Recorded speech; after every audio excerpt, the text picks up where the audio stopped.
주악에 맞춰 묵도하심으로 주일 예배 하나님 앞에 드리겠습니다.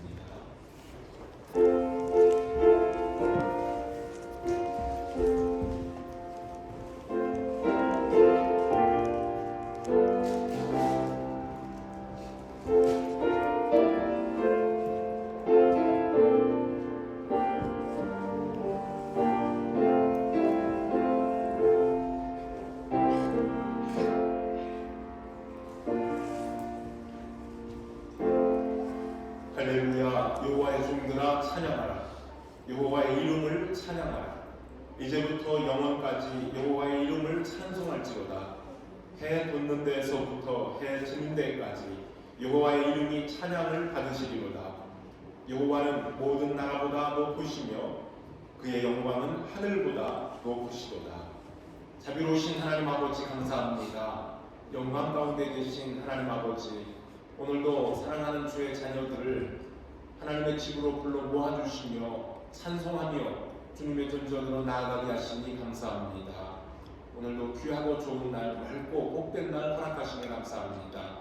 한 마음으로 주님을 찬송하며 기도하며 주의 말씀을 들으며 우리의 몸과 마음과 우리의 물질을 들여 헌신할 때에 주님께서 주시는 위로와 하나님의 은혜가 평화가 풍성한 이 아침 되게 해주시기를 원합니다. 오늘 이 자리에 오고 싶지만 함께하지 못하는 우리 가족들도 있습니다. 여행 중에 있든지 가정에서 예배를 드리고 있든지 어느 상황이라도 하나님 그들을 지켜주시고 이 날을 기억하며 주님께 예배하는 복된 날 되게 하여 주시옵소서. 예수 그리스도의 이름으로 기도합니다. 아멘. 함께 자리에서 일어나셔서 우리 하나님을 찬송합시다.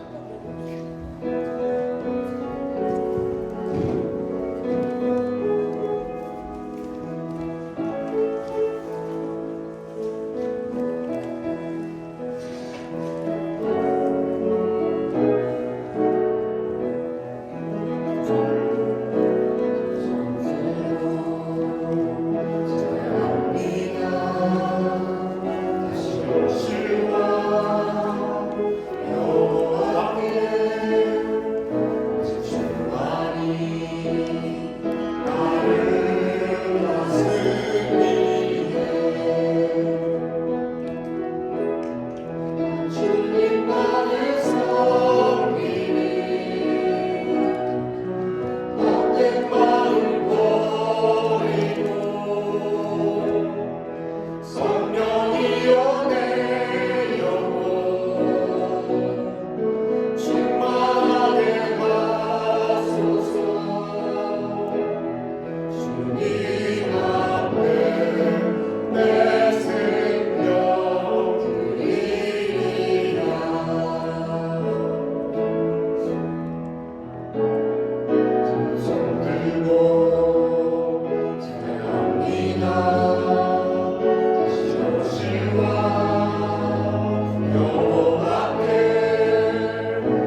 시편 15편입니다.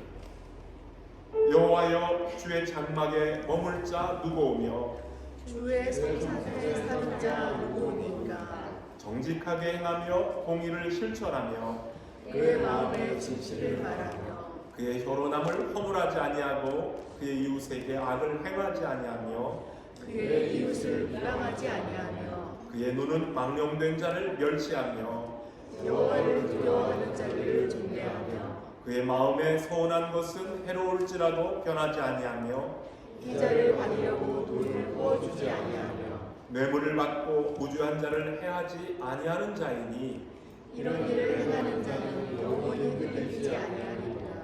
아멘. 사도신경으로 우리 신앙을 고백합시다. 나는 전능하신 아버지 하나님 천지의 창조주를 믿습니다. 나는 그의 유일하신 아들 우리 주 예수 그리스도를 믿습니다. 그는 성령으로 잉태되어 동정녀 마리아에게서 나시고 본디오 빌라도에게 고난을 받아 십자가에 못 박혀 죽으시고 장사된 지 사흘 만에 죽은 자 가운데서 다시 살아나셨으며 하늘에 오르시어 전능하신 아버지 하나님 우편에 앉아 계시다가 거기로부터 살아있는 자와 죽은 자를 심판하러 오십니다.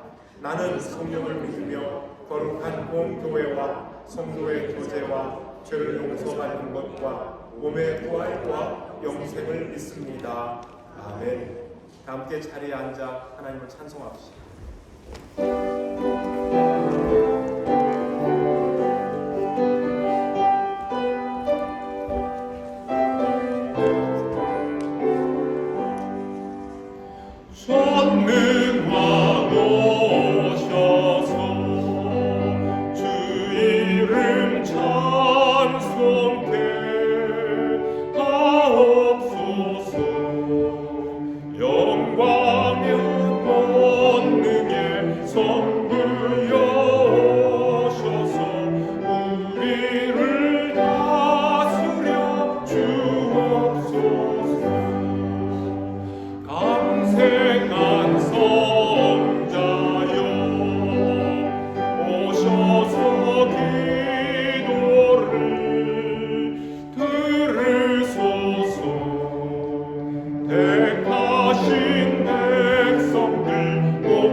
함께 기도드리겠습니다.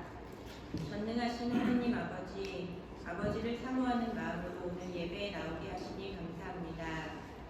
찬양과 경배를 통해 주님께 영광 돌리는 예배 되게 하시고 우리와 늘 함께 하시는 아버지 하나님의 인재를 경험하는 은혜의 시간 되도록 이 예배를 축복하여 주시기 원합니다. 세상을 살아가는 연약한 우리들이 세상의 기준에 얽매여 실망하고 좌절하고 분노하며 지내다가 아버지 주시는 참 평안과 쉼을 전적으로 누리고 싶은 마음에 이 자리에 나왔습니다.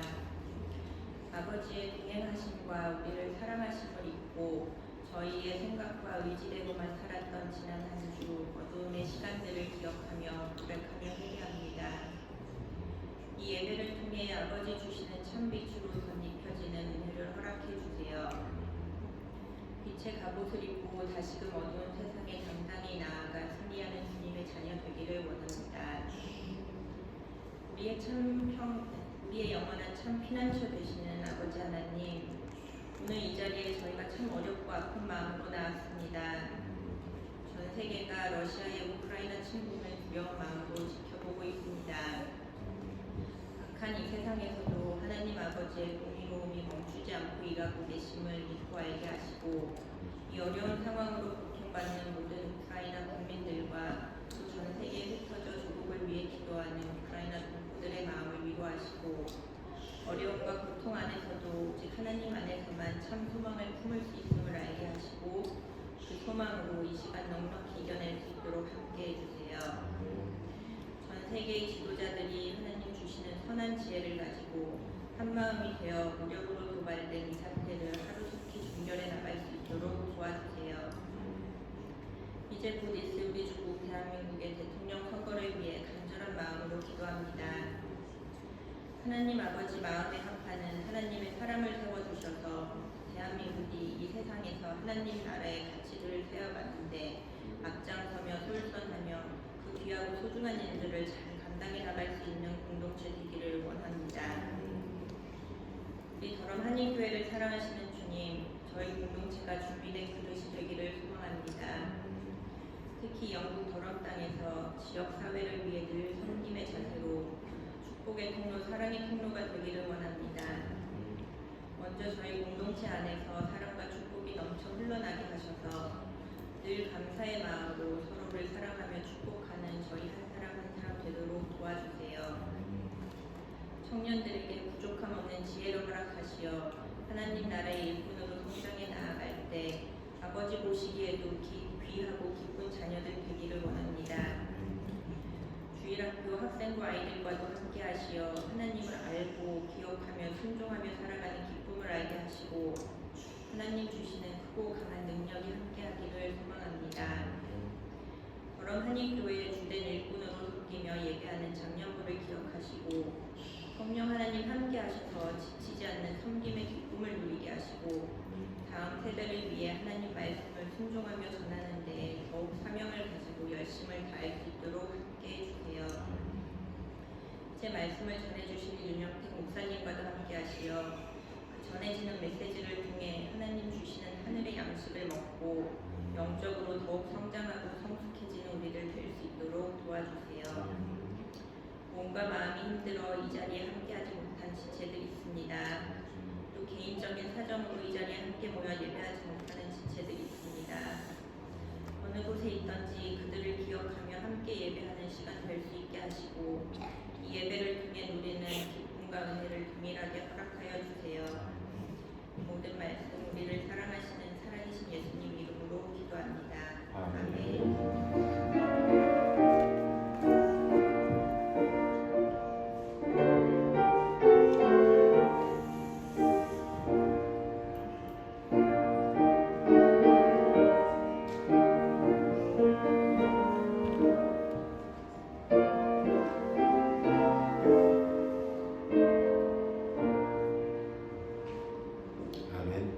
이 시간 하나님 앞에 예물 드립니다. 함께 자리에서 일어나셔서 봉헌하겠습니다.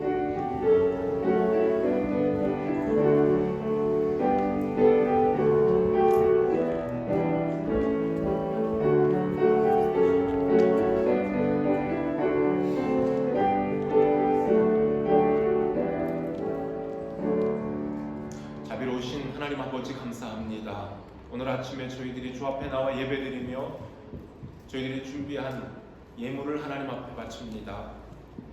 모든 것이 하나님의 것이요 하늘로부터 온 사랑의 선물인 줄로 알고 이 땅에 살면서 일용할 양식으로 늘 감사함을 누리고 또 주님께서 저희들에게 허락하신 물질 가운데 특별히 구별하여 이웃들과 세상을 향하여 나누어 선한 사업에 동참할 수 있는 힘도 주신 감사합니다. 하나님, 땀 흘려 수고한 모든 물질 중에 10의 1조를 구별하여 주님 앞에 드립니다. 각 가정마다 하나님이 예비하신 이 땅의 복과 하나님 나라의 신령한 복으로 풍성하게 채워주시고 감사할 일이 있어서 주 앞에 드리는 감사의 제목들이 날마다 풍성해지게 하시며 하나님 나라 복음 증거하는 일을 위하여 동참하는 선교원금과 주일원금 모든 예물들이 하나님의 영광 가운데 아름답게 쓰여지게 하시고 성도들의 삶이 풍성함을 누리게 하여 주시옵소서. 주신 은혜와 사랑에 감사를 드립니다. 예수 그리스도의 이름으로 기도합니다. 아멘. 자리에 앉아 주시기 바랍니다.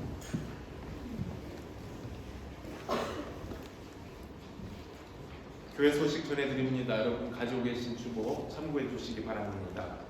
오늘도 예배 참여한 모든 분들 다시 한번 주의 이름으로 축복하며 환영합니다. 몸이 불편해서 또 힘들어서 못 오시는 교우들이 있어서 우리가 늘 기도합니다. 김용호 집사님 잘 수술도 받으시고 몸도 마음도 잘 주시려서 특히 우리와 함께 만나 예배드리길 바라고, 오승희 사모님도 문자로는 계속 연락을 주시는데 언젠가 이 자리에서 우리와 함께 예배할 수 있는 귀한 날이 오도록 기억하고 기도해 주시면 감사하겠습니다. 그리고 김인숙 집사님도 작은 아들이 영국교회에 잘 적응이 되면서 마음이 여유가 시간이 편안해지시면서 우리와 함께 와서 한국 예배도 동참할 수 있도록 기도해 주시고, 지금 이렇게 잠깐 한국에 가서 건강 검진도 받고 돌아오게 될 그 장순년 형제를 위해서도 기도해 주시기 바랍니다.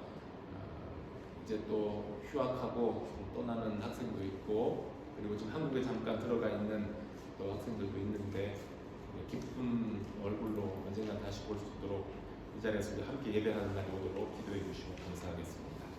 오늘 성찬식이 있습니다. 예배 중에 여러분들 기도하고 준비된 마음으로, 특히 세례교인들 준비된 마음으로 떡과 잔에 임하시기를 바랍니다. 3월 수고하실 봉사위원들 예고되어 있습니다. 주보에 순서 보시고요. 혹시 순서가 바꿔야 될 경우는 말씀해 주시기 바랍니다. 그리고 매달 첫 금요일에 드리는 금요 기도회 3월 4일 이번 금요일입니다. 7시에 이번에도 온라인으로 기도회를 모이도록 해야 될 것 같습니다. 청년들은 이번 모임 URC에서 이렇게 따로 모이고요. 그리고 우리 교우들은 온라인으로 저와 함께 기도회에 동참해 주시기 바랍니다. 그리고 이 다음에는 또 청년들도 첫 금요일에는 같이 이렇게 온라인이 될 수 있을지 또 대면이 될 수 있는지는 두고 봐야겠지만 같이 기도에 동참하는 시간도 가졌으면 좋겠습니다. 그 다음에 귀국 인사 마지막으로 우리가 할게요. 기도 요청에 아까 우리 집사님도 대표로 기도해 주셨지만 우크라이나 전쟁이 속히 멈추고 고통 속에 있는 국민들이 자유를 누릴 수 있도록 더 이상 이 땅에 피 흘리는 전쟁이 있지 않도록 하나님 불쌍히 여겨주세요 하고 같이 기도해 주시면 대단히 감사하겠습니다. 그리고 김영태 목사님 이번 목요일 3월 3일 박사 구술 시험이 있습니다. 논문 잘 총과가 될 줄로 알았는데 긴장하지 않고 목사님 준비된 시험 잘 치르도록 기도해 주시면 대단히 감사하겠습니다. 그 외에 우리 기도해야 될 제목들은 늘 주보를 보시고 이렇게 중보의 기도에 동참해 주시면 감사하겠습니다. 오늘 인사, 떠나는 청년 인사인데요. 강수진 자매 지금 학부생인데 휴학을 하기로 했어요. 이미 우리 서로들 다 알고 있는데 그래도 오늘 마지막으로 교우들에게 인사드리고 3월 4일날 금요일날 출국합니다. 휴학이니까 다시 돌아오기를 기대하고 보냅시다. 수진자매에게 지금 좌석이 있는데 자리에서 일어나서 한번 인사할까요? 우리 교우들에게.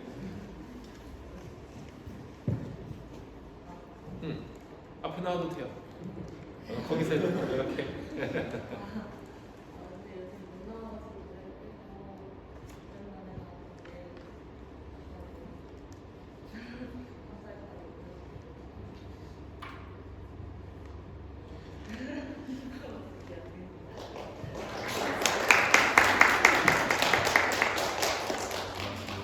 자매가 한국에서 1년 휴학하고 머무는 동안 또 마음도 또 몸도 더 강건해지고 또 앞으로 계속 공부에 대한 열정이 또 다시 불타올라서 원하는 공부 마음껏 할 수 있는 그 나이 되기를 바라고요. 가정에서 각 학교에 집에 돌아가면 친구들과 또 지낼 복된 시간이 될 수 있고 좋은 소식이 왕래할 수 있도록 기도하며 기대해 주시기 바랍니다. 이제 우리 같이 축복합시다. 떠나는 우리 자매 다시 1년 후에 꼭 만납시다 하는 마음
오래전부터 널 위해 준비돼 하나님의 크신 사랑 너의 가는 길 주의 사랑 가득하기를 축복해. 한번 더 기도합시다. 아버지 하나님 감사합니다. 형제 자매가 한 자리에 모여 하나님을 찬송하며 예배합니다.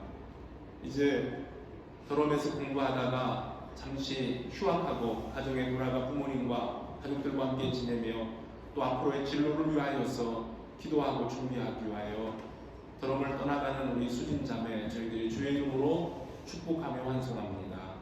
멀리 떨어져 있지만 어디에 있든지 주 안에서 기쁜 소식 안내하며 그의 가는 길에 하나님의 영광이 가득하며 주님의 도우심이 함께하기를 복 주시기를 간절히 바랍니다. 잠시 한국에 머물며 또 가족들과 지내고 그리고 또 병원에서 진료도 받고 돌아오게 될 수면 형제에게도 하나님 건강의 복으로 지혜로 그리고 곧 다시 우리와 만나서 예배하며 또 학업에 열중할 수 있는 복 주시기 바랍니다. 그 몸이 불편해서 수술을 앞두고 있는 김용옥 집사님에게도 하나님 건강의 복 주시되 몸과 마음이 아울러 건강하며 하나님 주신 풍성함을 누릴 수 있는 귀한 달 되게 하시고 잘 수술받고 온몸과 마음이 건강하고 회복되어 이 자리에서 우리와 함께 예배할 수 있는 복 주시기를 바랍니다. 가정에서 예배드리고 있는 오승희 사모님에게도 그 가정 위에도 위로의 복으로 채우시고 또 우리 김혜숙 집사님 가정 위에도 하나님 주신 평강이 넘치게 하시고 한국에서 이렇게 딸과 함께 지내고 있는 우리 박봉선 집사님 그리고 그 가정 위에도 하나님 만복으로 좋은 소식을 오가게 하시며 오늘도 흩어져 있는 모든 식구들 어디에 있든지 주 사랑 안에 지키시며 하나님과 함께 동행하는 복된 성도들 삶이 되게 하여 주시옵소서. 감사를 드리며 예수 그리스도의 이름으로 기도합니다. 아멘. 주일학교 어린이들은 선생님과 같이 이동합니다.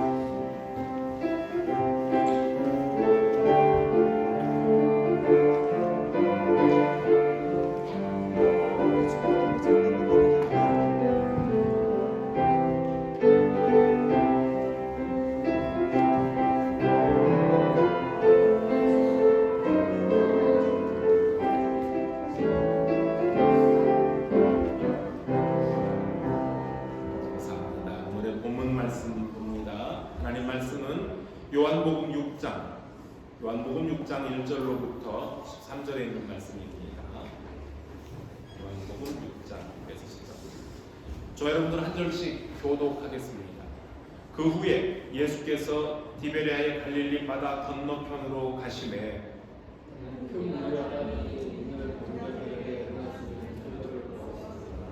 예수께서 산에 오르사 제자들과 함께 거기 앉으시니 예수께서 눈을 들어 큰 무리가 자기에게로 오는 것을 보시고 빌립에게 이르시되 우리가 어디서 떡을 사서 이 사람들을 먹이겠느냐 하시니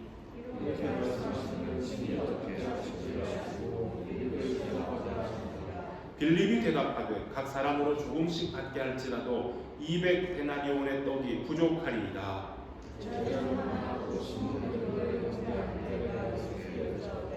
여기 한 아이가 있어 보리떡 5개와 물고기 2마리를 가지고 있나이다. 그러나 그것이 이 많은 사람에게 얼마나 되겠사옵나이까.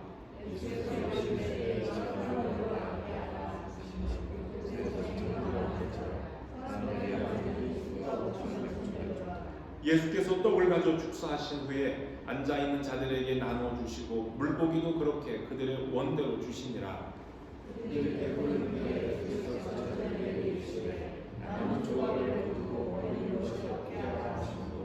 이에 그분이 보리떡 5개로 먹고 남은 조각이 12바구니에 찼더라. 아멘. 이 말씀을 가지고 오늘은 이름 없는 헌신이라는 제목으로 말씀 나누고자 합니다. 기도하겠습니다.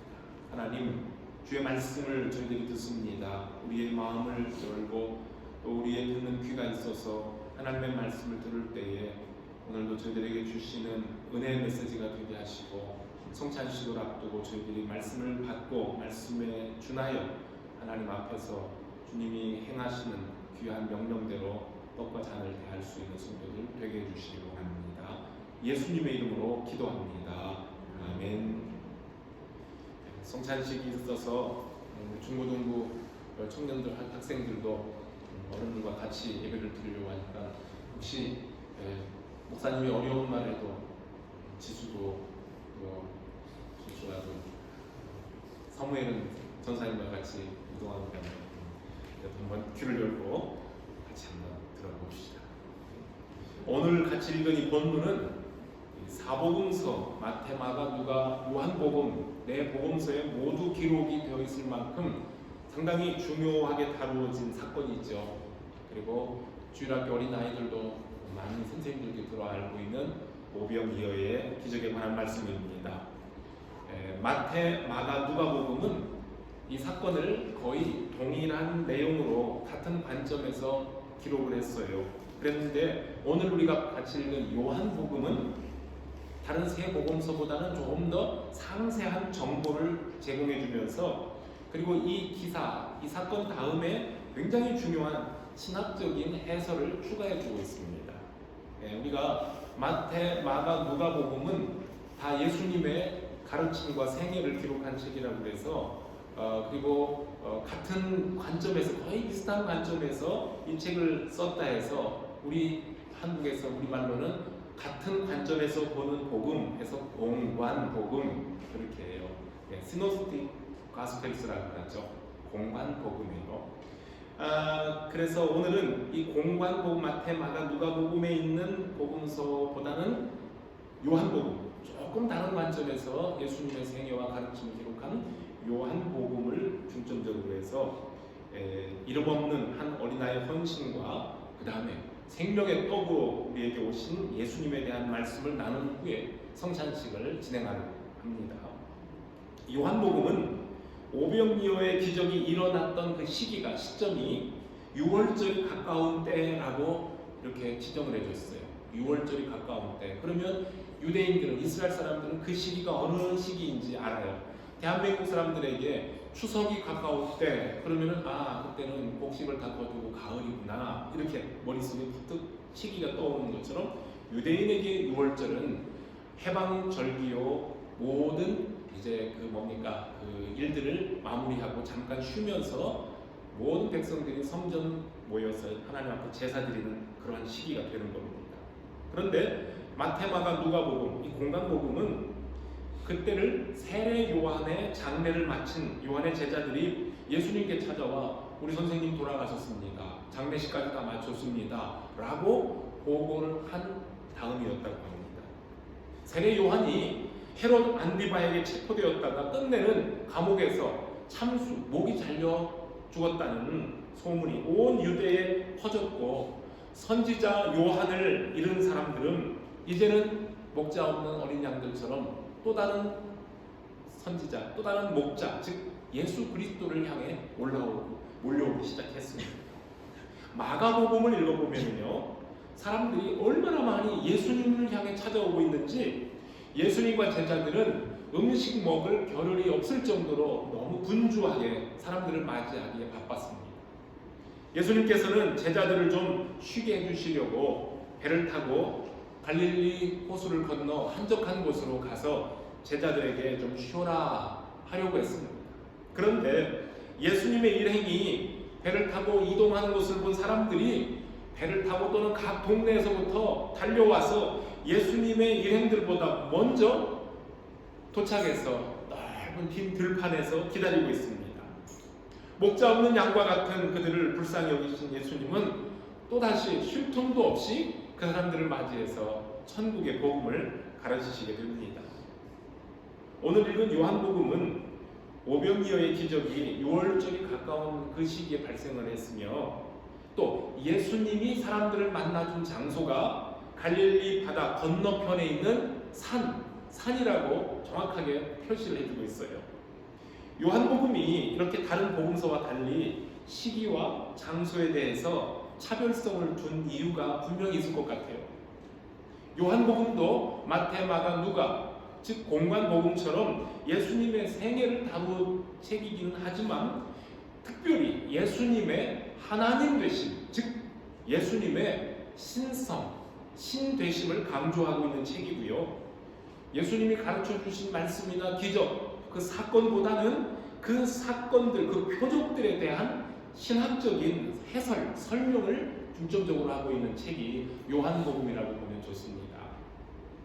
오병이어 기적에 대하여 공간복음에서는 배고픈 사람들에게 먹을 것을 주시는 예수님의 목자 되심에 초점을 맞추고 있다면, 이 요한복음은 생명의 떡, 하늘의 양식으로 오신 예수님을 강조하고 있는 책입니다.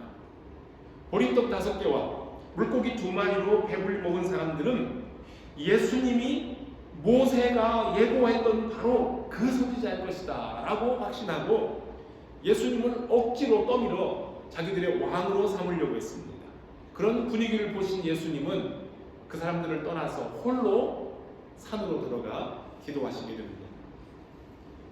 요한복음에서는 예수님이 사람들을 흩어 돌려 보내시는 동안 제자들을 재촉해서 너희들도 빨리 배 타고 갈릴리 바다 건너로 가라 하고 보내신 이유를 밝혀주지 않고 있지만, 오늘 읽은 요한복음을 보면 예수님이 그렇게 서둘러서 제자들을 갈릴리 건너편으로 보내신 이유가 무엇인지 이해가 됩니다. 예수님을 억지로 왕 세우려고 하는 이 군중들의 분위기에 휩싸인 12 제자들이 우쭐해서, 야, 우리 선생님이 드디어 왕이 되나보다, 빨리 우리 선생님을 왕으로 모시고 우리들도 예수님 곁에서 힘 좀 쓰자, 뭐 그런 마음, 기대감이 부풀어 있지 않았겠어요. 예수님은 그런 제자들을 빨리 분리시킵니다.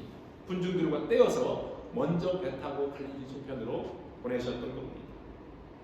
갈릴리 바다가 보이는 산에서 기적의 떡을 먹은 사람들은 그 옛날 조상들이 건넜던 홍해와 율법을 받았던 시내산, 그리고 위대한 지도자 모세를 연상하게 됩니다.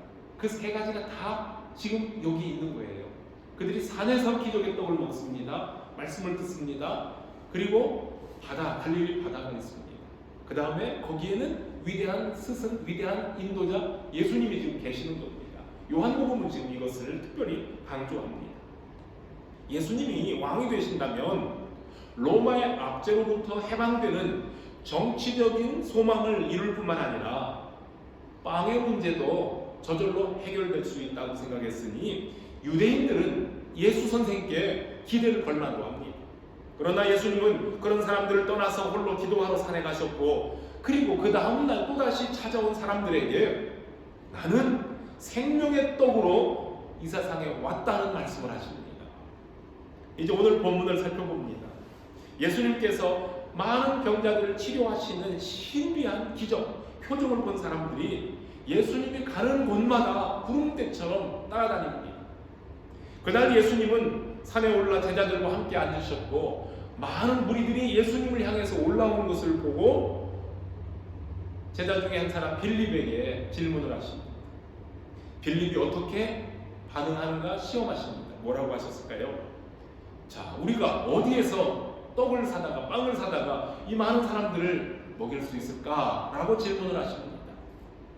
사람들의 숫자를 대략 가늠을 한 계산이 빠른 빌립이 뭐라고 했습니까? 선생님, 여기에 오는 사람들에게 각각 돈을 조금씩 받아서 떡을 사온다 하더라도 200데나리온이나 되는 돈으로도 부족할 것 같습니다.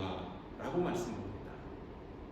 지금 우리들에게 그렇게 엄청난 큰 돈도 없지만, 아니 돈이 우리에게 있다 할지라도 지금 당장 이 많은 사람들을 먹일 수 있는 그 떡을, 그 빵을 어디 가서 사올 수 있겠습니까? 선생님, 이 사람들을 먹이는 것은 불가능입니다. 라고 대답하는 거예요. 만일 예수님께서 우리 더러마리 교회 성도들에게도 같은 질문을 하셨다면 어떤 대답을 드릴 수 있을까요? 아마 우리도 빌립의 생각과 크게 다르지 않을 거다라는 생각이 들어요. 공간복음서에서는 예수님께서 먼저 제자들에게 제안을 했다고, 제자들이 먼저 예수님께 먹을 것을 이렇게 줘야 되지 않는가, 어떻게 이 사람들을 해결되지 않을까라는 식으로 질문한 것으로 보여요. 하루 종일 예수님의 말씀을 듣고 있던 제자들은 저녁 때가 되자 걱정이 된 겁니다. 이곳은 사람들이 모인 곳은 텅 빈 빈들이고 이제는 집으로 돌아갈 시간이 되었으니 사람들을 돌려보내서 각자 알아서 먹을 것을 사 먹게 하는 것이 좋지 않겠습니까? 라고 먼저 선생님께 제안을 한 거예요. 그런데 예수님은 뭐라고 하십니까? 아니다. 너희가 저 사람들에게 먹을 것을 주어라.고 하십니다. 그러자 제자들이 예수님께 했던 말이죠. 선생님, 우리가 어디 가서 200데나리온이나 되는 떡을 사다가 먹일 수 있겠습니까? 했고 예수님은 너희가 떡이 몇 개나 가지고 있는지 한번 살펴봐라 하고 말씀을 하십니다. 오늘 같이 읽은 요한복음은 이 상황을 좀 더 자세하게 설명합니다. 제자 중에 한 사람 안드레가 한 아이로부터 보리떡 5개와 물고기 2마리를 받아왔어요. 그리고는 예수님께 가져와서 선생님, 그러나 이 많은 사람들에게 이것이 무슨 소용이 있겠습니까? 라고 말씀드립니다. 우리도 같은 생각이었을 겁니다. 만약에 그게 아니라면 주님께서 하루 종일 사람들에게 말씀 전하시느라고 얼마나 배가 고프실까? 선생님이 배고프시니까 다른 사람들은 못 먹어도 선생님이라도 이거 좀 드시면 되지 않을까? 라고 선생님 이거라도 드세요. 그랬을 것 같아요. 음식이 좀 어느 정도 준비되어 있으면 우선 그거라도 나누어 먹고 시장길 면하고 집에 가서 밥 먹으라고 돌아가라고 할 수 있겠지만 이거 작은 어린아이 도시락 하나로는 아무것도 할 수 없으니 선생님, 우리더러 이 사람 먹이라는 것은 절대 불가능합니다. 라는 대답입니다. 그런데 예수님은 다른 말씀하지 않으시고 그렇다면 여기 있는 사람들을 50명씩 100명씩 그룹을 지어서 앉히라고 하십니다. 예수님이 그렇게 하시라고 하니 제자들은 일단 사람들을 그룹으로 나누어 앉게 했습니다. 그리고는 예수님께서 그 어린아이가 가져온 보리떡과 물고기를 손에 들고 하늘을 우러러 감사의 기도를 드리신 다음에 그것을 떼어 제자들에게 주며 이것을 사람들에게 나누라 하셨습니다. 오늘 말씀을 보면 거기에 있던 사람들이 원하는 대로 나누어 주시니, 여러분 이 말씀에 좀 집중을 하셔야 돼요. 사람들이 원하는 대로 나누어 주시니 모든 사람들이 먹고 배불렀으며 그 남은 조각을 모았더니 12바구니나 되었다고 그랬습니다. 여러분, 어린아이의 그 작은 음식이 예수님의 손에 들렸을 때에 모든 사람들이 원하는 만큼 배불리 먹었다는 겁니다. 그냥 겨우 시장기가 면할 정도로 따뜻하게 이만큼씩 떼어주시거나 아니면은 나눠주다 보니까 음식이 떨어졌어요. 얼마나 민망했을까요? 그러면은 음식이 부족해서 민망할 정도, 그 정도로 주신 것이 아니라 원하는 대로 좀 더 주세요. 먹고 더 주세요. 더 주세요. 원하는 대로 주어서 배불리 먹고도 남은 조각을 12바구니고 두었다고 했습니다. 예수님께서 하시는 일은 이렇게 항상 넉넉합니다. 오병이어의 기적을 실제 있었던 기적이 아니라 상징적인 교훈으로 설명하려는 사람들도 많이 있습니다. 어떻게 했을까요? 어떻게 설명할까요? 이거라는 겁니다. 여러분 중에 혹시 먹을 것을 가진 사람이 있습니까? 라고 제자들이 광고했겠지요. 예수님이 가서 먹을 것이 있나 알아보라 그러셨잖아요. 그러니까는 사람들 속을 다니면서 혹시 먹을 거 가지고 있어요? 먹을 거 남은 거 있어요? 라고 물었을 거예요. 그러자 사람들 눈치만 보고 있던 이기적인 어른들이 자기 도시락을 예수님께 꺼내서 기꺼이 드리는 어린아이의 행동을 보고 아이고 부끄러워, 아이고 나도 쟤처럼 꺼내놓을 걸, 드릴 걸 그랬는데 어린아이가 도시락을 내놓으니까 어른들이 부끄러워서 그제서야 주섬주섬 자기 도시락 꺼내서 펼쳐놓고 같이 나누어 먹었다, 이렇게 설명하려는 사람들이 있어요. 아주 그럴듯하게 합리적인 해설이죠. 그렇죠? 네. 예수님이 사람들의 마음을 감동시켜서 먹을 것을 내놨다는 거예요. 성경에 나오는 초자연적인 기적은 모두 다 이건 신화다, 신화라고 간주해버리고 신화적인 내용은 다 제거한 다음에 이해하고 합리적이라고 생각할 수 있는 것만 성경으로 받아들이려고 하는 사람들이 오병이어의 기적도 그런 식으로 해석을 합니다. 그런데 궁금한 것은 그런 방식으로 성경에서 신비와 기적을 다 뽑아낸 다음에 성경을 읽으면 과연 어떤 식으로 하나님의 권능과 하나님의 은혜 능력을 믿는지 상당히 궁금합니다. 하지만 이 성경에 나타난 사람들의 반응을 보면 오병이어의 기적은 말 그대로 초자연적인 기적이었다는 것이 증명이 됩니다. 어떻게 증명이 될까요? 말씀 속에서 봅니다. 사람들이 그날 그 떡을 먹고 어떤 행동을 했어요? 당장에 예수님을 자기들의 왕으로 삼으려고 했습니다.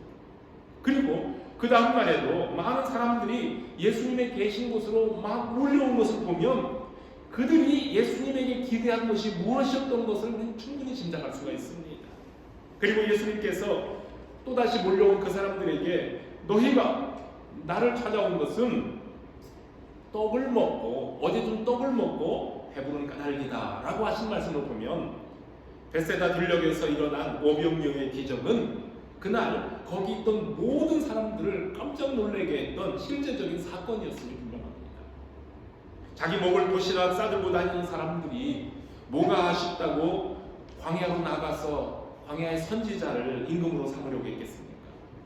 날마다 그 선지자만 따라다니면 언제 씨 뿌리고 언제 추수하고 먹을 양식 마련할 수 있겠습니까? 그런데 기적적인 방식으로 많은 사람들을 배불리 먹이는 이 사람이 우리의 왕이 되어주기만 한다면 우리는 앞으로 일하지 않아도 광야에서 만나를 먹었던 옛날 우리 조상들처럼 우리도 날마다 기적의 떡을 먹을 수 있다는 기대감이 생겨서 만사 제쳐두고 광야에 있는 예수 선생을 찾아서 그 다음 날도 또 나온 것 아니겠습니까? 저분에게 가면 먹을 거 나온다는 겁니다.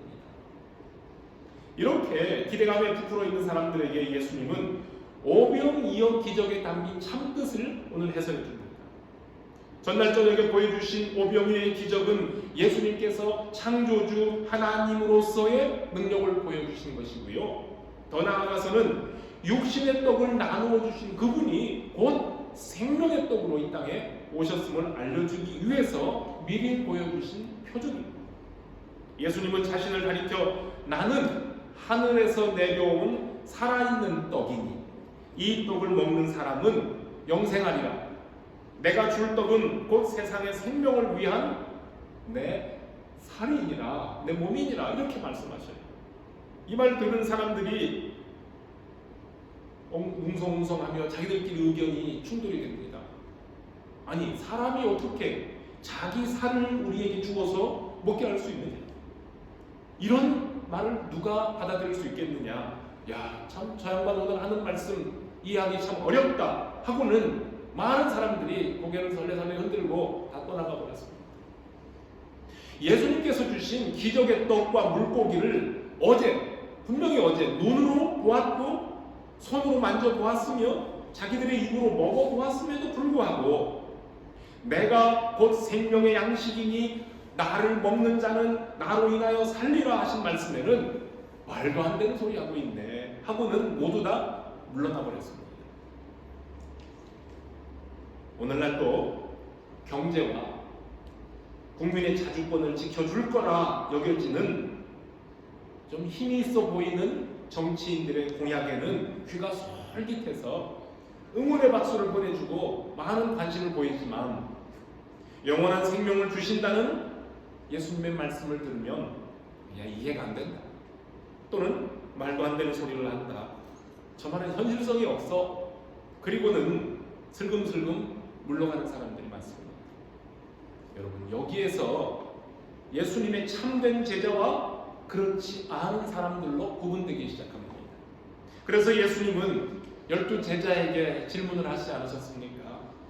너희들도 나를 떠나가는 저 사람들처럼 나를 떠나려느냐? 라고 예수님이 그 제자들에게 질문하셨던 거예요. 그날 이름도 모르는 한 어린아이가 안드레에게 건네준 작은 도시락으로 남자만 5천이나 되는 사람들을 배부르게 했습니다. 풀밭에 옹기종기 모여 앉아서 즐겁게 음식을 먹으며 감탄을 연발하는 그날의 광경을 한번 상상해 봅시다. 갈릴리 바다가 내려다 보이는 벳세다 언덕에서 하루 종일 하나님의 말씀을 맛있게 받아 먹었던 사람들은 석양의 붉은 노을, 붉은 빛이 갈릴리 바다 수면을 붉게 물들이는 그 아름다운 시간, 보리떡과 물고기를 맛있게 먹으며 행복한 하루를 마감하고 있었을 겁니다. 성지순례 가면 갈릴리 바다에서 한번 떡 먹어봅시다. 몇 년 전에, 10년 전에 갈릴리 바다에서 식당에서 베드로 고기를 또 이렇게 먹어본 적이 있어요. 그 고기가 그 고기인지는 모르겠는데요. 근데 성지순례 가서 먹는 베드로 고기는 커요. 거기 잡는 민물고기인데 상당히 커요. 가시가 거친 건데요. 그런데 이따 설명하지만 어린아이 도시락의 민물고기는 그런 큰 고기는 아니었다는 거예요. 어쨌든 작은 고기. 그래도 예수님이 주신 기적의 떡과 고기를 먹으며 그날 저녁 그곳에 모여있던 수많은 사람들은 엄청난 감격 속에 빠져 있었을 겁니다. 그날 베세다 언덕에서 기네스북에 오를 만한 엄청나게 큰 초대형 피크닉이 열린 겁니다. 어린아이가 가져온 이 빵은 가난한 사람들이나 먹는 거친 보리빵. 원래 빵은 밀가루로 만드는 거 아니에요? 지금도 팔레스틴 사람들이 먹는 그런 빵이 있는데 그거보다 더 거친 보리빵이었고, 또 물고기라고 하는 것은 보리빵을 먹다가, 거친 보리빵 먹다가 목이 막히지 말라고 반찬으로 함께 먹었던 소금에 절인 아주 작은 생선이었을 거라는 겁니다. 시장의 만찬이라고 밥배가 되어서 시장하던 차에 얻어먹은 보리떡과 물고기는 꿀맛이었고, 또 모든 사람들이 함께 모여서 나누어 먹는 그 맛은 배나 더했습니다. 무엇보다도 신나는 일은 상상하지도 못했던 놀라운 기적을 목격했기에 거기 모인 사람들의 입도 즐겁고 마음도 즐거웠습니다. 엄마가 싸주신 한 어린아이의 소박한 도시락이 거기 모인 모든 사람들에게 이런 기쁨을 나누어 줬습니다. 이름도 모르는 어린아이의 헌신 드림이 하나님의 영광을 드러내는 통로가 되었습니다. 성경의 기적과 신비를 부정하는 사람들이 주장하는 것처럼 사람들이 볼품없는 음식이 부끄러워 선뜻 내놓지 않고 있거나, 아니면 자기 혼자 먹으려고 눈치 보다가 꽁꽁 그냥 감춰두고 있었다고 가정을 합시다. 만약 그리고 거기에 그날 왔던 어린아이가 그 도시락을 자기 혼자만 몰래 이렇게 먹었다면 그냥 그것으로 끝나는 거예요. 그 도시락은 어린아이 도시락으로 끝입니다. 그러나 그것이 주님의 손에 들려졌을 때에 5,000배, 10,000배의 효과가 나타납니다. 이렇게 이름도 빛도 없이 묵묵히 섬기는 소박한 헌신으로 하나님의 능력은 온 세상에 나타나고 있습니다. 우리 교회도 이렇게 작고 소박한 헌신들이 모여서 사랑의 공동체를 이루어갑니다. 한 사람의 작은 섬김으로 많은 사람들이 따뜻함을 누립니다. 주일 예배도 그렇고 주일 학교도 그렇고 예배 후에 친교와 소그룹 모임에서도, 그리고 여러분들이 주중에 나누는 성도들의 교제 속에서도 이름이 알려지지 않는 한 어린아이 드림과 같은 작은 헌신들이 모여서 우리 도롱 한인교회를 이루어갑니다. 계산이 빠른 빌립을 시험하신 주님은 우리를 시험하실 수도 있습니다. 어린아이의 작은 도시락을 예수님이 가져와서, 하지만 선생님 이것으로 무엇을 할 수 있습니까? 라고 했던 안드레처럼 내 손에 들려있는 작은 것만 보는 우리를 예수님께서는 시험하십니다. 우리 주님은 우리들의 보탬, 우리가 보태드리는 것 없어도 뜻하시는 일을 결국은 하실 것이지만, 그래도 저와 여러분들 사람을 통해 일을 시작하시고 그 일을 끝내 이루십니다. 하나님께서 주관하시는 그 일에 저와 여러분들은, 수종들은 일꾼들입니다. 영광스러운 주님의 일꾼들입니다. 모세의 손에 들린 지팡이가 초라한 막대기에 불과했지만 홍해를 가르고 그 능력을 행하고 반석에서 물을 나타내는 능력의 하나님의 지팡이가 되었었습니다. 광야에서 양돌 보는 목자에 불과했던 모세가 하나님의 손에 붙잡혀 일하게 될 때에 바로의 손아귀 위에서 붙들려 고통받는 그 백성들을 구원하는 인도자가 되었습니다. 빌립과 안드레가 이것은 불가능한 일입니다라고 말씀드렸던 것처럼 모세 역시 하나님 나는 안 됩니다, 나는 그 일에 적합한 자가 아닙니다라고 했었습니다. 그런데 하나님의 뜻에 순종했을 때 모세는 상상을 초월하는 일을 하고 있었습니다. 예수님의 제자들 역시 그랬어요. 그날 베세다 들녘에서 예수님이 떼어주신 떡과 물고기를 들고 또 다른 사람들에게 나누어 주기 시작했을 때에 거기 있던 모든 사람들을 배부르게 먹이는 놀라운 일에 예수님의 제자들도 동참했으니 그 시간 얼마나 신나고 영광스러운 순간이었는가 우리가 상상해 볼 수 있습니다. 도시락을 내놓은 그 어린아이가 예수님이 내 도시락 가지고 분명히 기적을 행하실 거야, 뭐 그런 기대감을 가지고 선생님 내 도시락 드릴 테니 한번 기적 좀 행해 보세요, 뭐 이런 마음으로 드렸겠습니까? 아니지요. 그저 예수님이 필요로 하시다 하니 여기 있습니다 라고 즐겁게 드렸을 겁니다. 어린아이의 소박한 물질이었는데 예수님은 그것을 하찮다 여기지 않아 하시고 그것을 손에 들고 하나님께 우러러 감사와 축복의 기도를 드렸으며 모든 사람들과 놀라운 역사를 보게 하십니다. 이름도 모르는 한 어린아이의 드림으로 그날 거기 있던 모든 사람들이 천국 잔치를 경험할 수 있었습니다. 오병이어로 남자만 5,000명 이상이나 되는 사람들이 배불리 먹고도 남은 조각이 12바구니나 되었다고 하니 이것은 사람의 계산법으로는 불가능한 건 맞습니다. 하나님 나라가 아니고는 어떻게 이것이 가능하겠습니까? 나의 작은 섬김과 드림, 내가 상상치도 못했던 하나님의 능력을 경험하게 만들고 많은 사람들에게 하나님 나라의 기쁨을 맛보게 해줍니다. 오늘 우리들이 주님이 명하신 성찬 예식에 참여합니다. 한 어린아이가 예수님께 작은 도시락 드려서 나 하나로 인해서 많은 사람들이 배부르게 먹었던 것처럼 우리 예수님은 예수님의 몸을 우리에게 생명의 떡으로 주셔서 예수님의 몸, 생명의 떡을 먹는 많은 영혼들을 영원한 생명으로 옮겨주셨습니다. 우리를 살리시기 위한 헌신이고요, 아버지 하나님께 대한 순종의 헌신이었습니다. 오늘도 그 귀한 생명을 희생하여 나를 구원하신 예수 그리스도의 죽으심을 기억하며 주님께서 명하신 성찬 예식에 동참하는 은혜의 시간 되기를 간절히 바랍니다. 이제 우리 다 같이 찬송 부르며 성찬 예식 자리에 임하겠습니다. 찬송가 228장 전사님과 집사님 오셔서 준비해 주시면 감사하겠습니다. 찬송가 228장 오나의 주님 친히 배우니 1절과 2절 같이 보겠습니다.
하나님 말씀 한 곳 봉독합니다.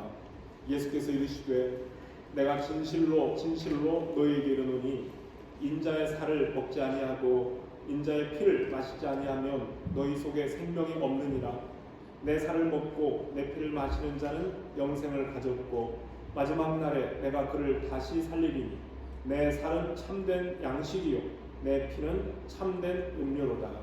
내 살을 먹고 내 피를 마시는 자는 내 안에 거하고 나도 그의 안에 거하나니 살아계신 아버지께서 나를 보내심에 내가 아버지로 말미암아 사는 것 같이 나를 먹는 그 사람도 나로 말미암아 살리라. 이것은 하늘에서 내려온 떡이니 조상들이 먹고도 죽은 그것과 같지 아니하여 이 떡을 먹는 자는 영원히 살리라.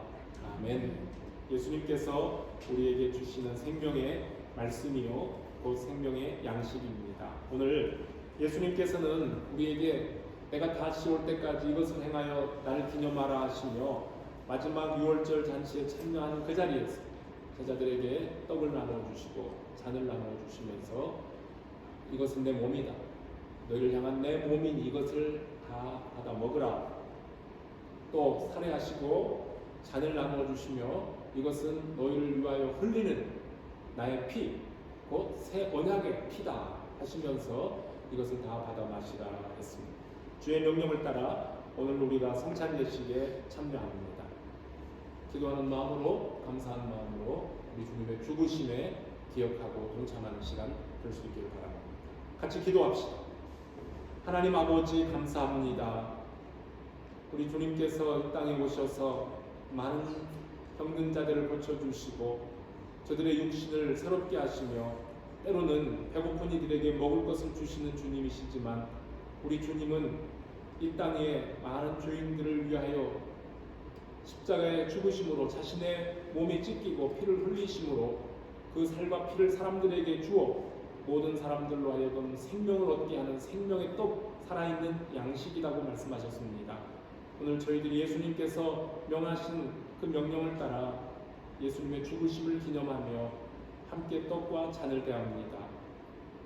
세례 받을 때에 주님은 나의 주님이시요 구주시요 예수께서 나의 구원자이십니다 라고 고백했던, 그렇게 서약하며 세례를 받았던 우리 모든 세례교인들, 이 시간에 주님이 주시는 떡과 잔을 대할 때에 우리 주님의 은혜와 사랑을 다시 한번 기억하고 떡을 먹고 마실 때에 한 몸 한 피를 먹고 마시는 것이 예수님과 하나 되는 것처럼 곧 예수님의 몸과 피를 먹고 마시는 우리가 주 안에서 하나가 되어 형제와 자매로 사는 것을 꼭 기억하며 한 마음 되어 주님의 몸 된 교회를 세워가는 아름다운 종들 되게 하시고 세상에 살 때에 죄악과 싸워 승리하는 능력 있는 주님의 자녀들 되게 하여 주시옵소서.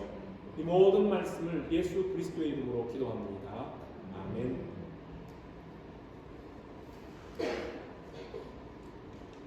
우리 예수님께서 제자들에게 떡을 주시면서 이것은 너희를 위한 나의 몸이라 그러셨어요. 그리고 이것을 다 받아 먹으라 했습니다. 성도 여러분들, 오늘 주님이 명하신 그 은혜가 무엇인지 생각하시며 우리 세례교인들은 떡을 다 받으시기 바랍니다.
떡은 우리가 각 개인이 예수 그리스도를 구주로 고백하고 개인의 구주로 나의 영혼을 살리신 예수 그리스도를 사랑으로 고백하는 마음으로 드셨다면, 오늘은 잔을 받으시면 잠깐 기다려주세요. 정원 부인에게 다 받을 때까지 기다려주셨다가 한꺼번에 같이 봅니다.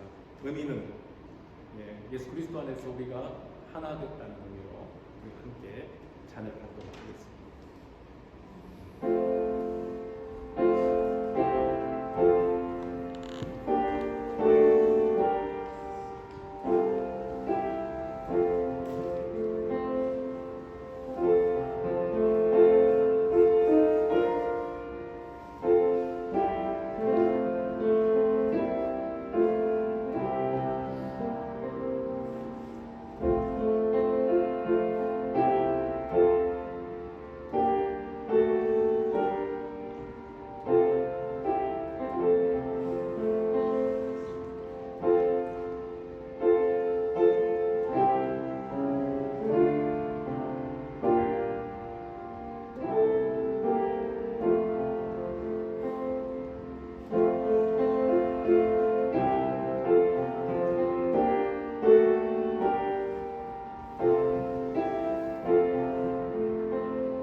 들어와서 같이 참여해.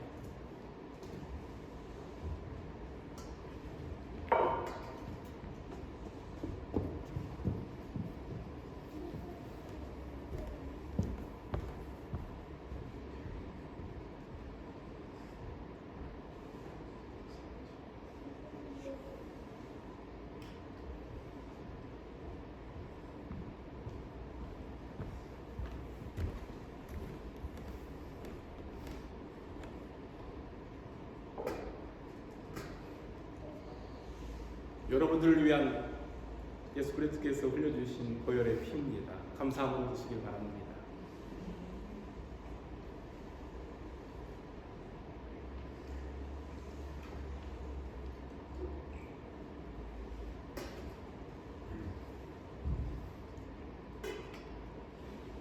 다시 한번 기도하겠습니다. 하나님 감사합니다. 연약하고 부족한 저희들을 하나님의 자녀로 불러주시고 오늘도 주 앞에 나와 예배하며 우리 주님께서 명하신 성찬 예식에 동참하는 복 주심을 감사합니다.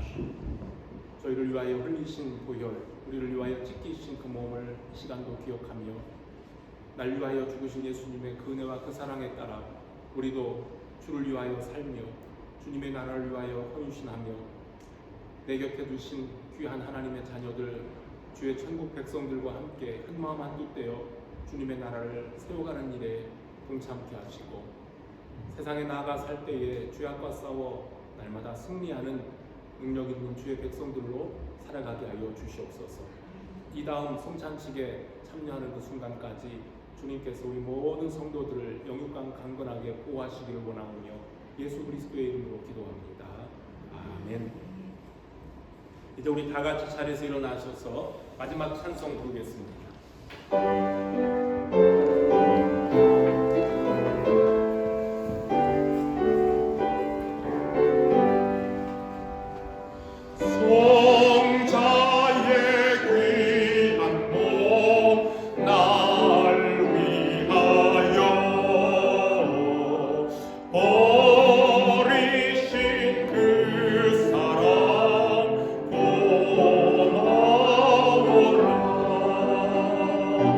내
지금은 길이요 진리요 생명이신 예수 그리스도의 은혜와 우리 아버지 하나님의 놀라우신 사랑과 성령님의 감동하시고 보호하심이 생명의 떡으로 오신 예수 그리스도를 날마다 우리 마음 가운데 모시며 주님이 주시는 떡과 잔을 대하며 세상에 나아가 거룩한 주의 백성으로 힘있게 살길 원하는 모든 종들 위해 영원토록 함께 있을지어다. 아멘.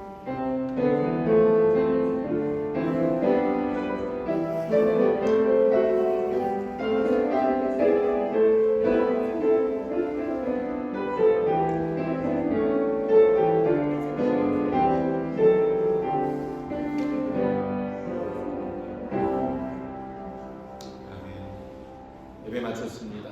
감사합니다. 한 주간 동안 주 안에서 복된 삶을 사시길 바랍니다.